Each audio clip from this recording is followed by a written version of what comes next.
청와대에서 다주택자를 결과적으로 인선해서 배제하면서 여권에서도 다주택자를 너무 적으로 둘리는 것 아니냐라는 비판의 목소리도 나왔습니다. 그런데 초선의 한 의원이 북한처럼 다주택자를 때려잡겠다고 말했다가 이를 정정해서 뒷말이 났고 있습니다. 김남국 의원인데 민주당에 투기 목적 다주택자는 확실하게 때려잡는다는 생각으로 확실한 시그널을 줘야 된다. 부동산 정책만큼은 여기가 북한이냐는 말 나올 정도로 더 확실히 때려잡아야 한다라고 지난 7일 입장을 밝혔습니다. 그런데 지난 11일 유튜브 방송에서 갭 투자자 다주택자 적으로 규정한 것을 반성한다. 지난달 발언을 지난 11일에 정정을 한 겁니다. 반성한다. 라고 바꾼 겁니다. 그런데 김병민 위원님 오늘 나오셨지만 네. 북한처럼 여기가 북한이냐 할 정도로 다주택을 때려잡으려면 북한은 개인주택이 없잖아요. 다 국가가 집과 땅과 논밭을 다 몰수한 이후에 공산당에게 충성하는 사람들 위주로 다시 말해서 코드가 맞는 사람들에게만 싹 집도 주고 밭도 주고 그렇게 하자는 얘기인가요, 김남국 의원? 그런 목적과 의미는 아니었겠죠. 하지만 발언의 의도처럼 사실은 전광석화처럼 문재인 정부 그리고 더불어민주당이 180석에 달하는 의석의 힘을 발휘해서 국회에서의 임대차 3법 등에 대한 법안을 신속하게 처리 통과시켰습니다. 결국은 이 자유시장 경제 질서 속에서 이 부분이 가져오게 될 후폭풍과 후과에 대해서 많은 지적들이 있었습니다만 그 이후로 결국은 전세 난들이 서민들의 주거 안정을 침해하면서 고통을 더 가중시키게 되는 거거든요. 그러니까 정치인이라면 무릇 우리가 만들어낸 정책과 법안을 통해서 우리 사회에 미치는 효과를 생각하고 이를 토대로 부작용이 나타나게 되면 거기에 대한 책임을 질 수 있어야 되는데 지금 말하고 있는 부분들 속에서 문재인 정부가 때려잡기식의 주택정책을 벌써 몇 차례를 쏟아낸 겁니까? 북한식으로 거기다가 그 때려잡기식의 주택정책을 통해서 결국은 부동산 값은 정부의 의지와 다르게 폭등하게 되는 결과를 초래했던 부분이기 때문에 국민들이 바라보기에는 부동산은 내 전재산이 아니라 전재산 플러스 알파입니다.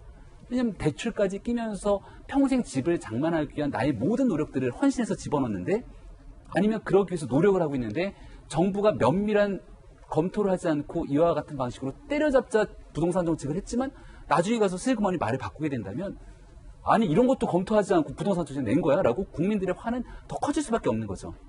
네, 저렇게 지금 얘기했던 것처럼 북한처럼 때려잡자는 표현을 썼습니다만 그렇게 해서 청와대에 있는 다주택자 김조원 민정수석 때려잡을 수 있었습니까? 결국은 집을 팔지 않는 상태에서 청와대를 나가게 됐는데 국민들이 화가 나는 이유 중에 하나는 조금 전에 청와대에서도 모범을 보였다고 얘기하지 않습니까? 모범을 보이긴 뭘 보입니까? 두주택자 중에서 결국은 집값이 오를 대로 끝까지 오는 상태에서 매매를 한 겁니다. 가질 수 있는 이득을 다 누린 거예요. 문재인 정부가 2017년 8월 2일 부동산 정책을 내면서부터 했던 얘기 가진 집 말고는 팔아야 된다는 얘기를 하지 않았습니까? 그때부터 노영민 비서실장은 도대체 몇 년 동안 집을 안 팔고 있었던 거죠? 최근에 또 많이 올랐잖아요. 집값이 끝까지 오르는 신고가에 갱신했을 때 집을 던진 겁니다. 예. 그런 상황에서도 자 집을 팔았으니까 우리 비서실장님 잘했습니다라고 유임하게 되면 대한민국 국민이 청와대와 문재인 정부를 보면서 이 부동산 정책 어떻게 가는 거지라고 하는 의구심을 가질 수밖에 없기 때문에 이제라도 제발 국민들을 위해서 부동산 정책 다시 한번 숙고하고 검토해서 국민과 함께 가겠다는 의지를 좀 피력했으면 좋겠습니다. 저는 북한에서 따질 것 같아요. 북한에서 오히려 따질 거다. 부동산을 때려잡는 것은 북한이 아니고 남한이다. 아, 오히려. 중국도 러시아도 때려잡지는 않는다. 예. 북한도 지금 평양의 부동산 아파트 가격이 꽤 된다 그래요. 예. 아니, 지금 현재 대통령께서 보유세 얘기까지 한다면 정말 세율로서는 갑자기 12건이 전 세계 2위권으로 이렇게 세율을 올려서 옥죄는 데가 전 세계에 없다. 김남국 의원이 알아야 될 부분입니다. 예, 김영주 의원님의 개인견에 들어봤고요. 김남국 의원이 반성을 한다라고 했습니다. 들어보시죠. 저희가 저도 제 반성을 해야 될 것 같다는 생각이 드는데요. 이게 저희 당이 이 부동산 정책이나 이런 메시지를 내고 그럴 때 갭 투자나 아니면 다주택자를 너무 적으로 규정을 한 것 아닌가라는 그런 생각이 들더라고요. 반감을 좀 키우지 않았나 좀 그런 전략적 미스가 있었겠다. 그나마 김광선 변호사님, 김남국 의원이 한 달 만에 북한처럼 때려잡자다가 이제 좀 반성해야 된다. 다주택을 너무 적으로 들렸다. 반성한다라고 하니까 좀 다행이네요. 근데 저 반성이 이제 반성에 그치면 안 되죠. 그러니까 그게 그런 것들이 이제 행동과 실천으로 옮겨져야 한단 말이에요. 근데 그건 쉽지 않을 거예요. 이미 법으로 다 규정을 해놨기 때문에 이제 제도적으로 때려잡는 법, 제도 시스템이 이미 마련이 됐어요. 근데 그걸 되돌리기는 굉장히 어렵죠. 근데 제가 지난 4월 총선 이후에 사실 여당이랄지 이제 법 여건을 보면 굉장히 걱정되는 게 많아요. 우리가 이전에 이제 화종 구출이라는 말이 있어요. 모든 재앙은 입으로부터 나온다는 얘기거든요. 그러면 전 정권도 마찬가지죠. 이제 박근혜 정부 때도 정말 막말을 하고 잘못된 얘기를 해서 그게 국민의 지탄을 받았고 그게 지지도가 떨어지고 선거에 반영이 됐거든요. 그런데 지난 총선에서 압도적으로 여당이 어떻게 보면 국회의원을 많이 배출을 했는데 그 이후부터 뭔가 화중구출이라는 말이 생각이 나게 하는 거예요. 권력의 언저리에 있는 그러한 국회의원들, 범여권에 분류되는 사람이 계속적으로 정말 국민이 납득할 수 있는 말을 함부로 하는 거죠. 다주택자를 때려잡지 이런 것도 마찬가지였고요.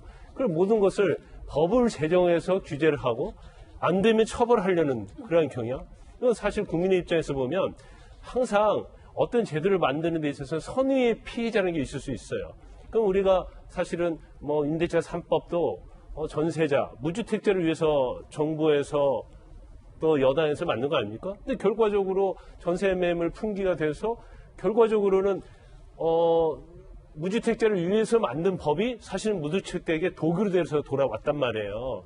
그러면 그런 것들을 항상 어떤 졸속으로 해서 무조건 그 때려잡자는 얘기를 했는데 우리가 부동산 정책에서 계속 얘기했잖아. 두더지 때려잡듯이 때려잡다 보니까 여기서 튀어나오고 저기서 튀어나오고 그랬다는 거죠. 그래서 그런 부분에 있어서 요즘 상당히 여권도 마찬가지로 청와대에 약간 위기감을 느낄 걸로 보는데 좀 돌아보면서 쉬면서 가자. 그리고 그를 위해서 어떤 피해가 생길 수 있는 것인지 그 법을 제정으로 말미암아서 또 어떤 선과 악이 있는지 이런 부분을 좀 살펴봐야지 않나 싶습니다.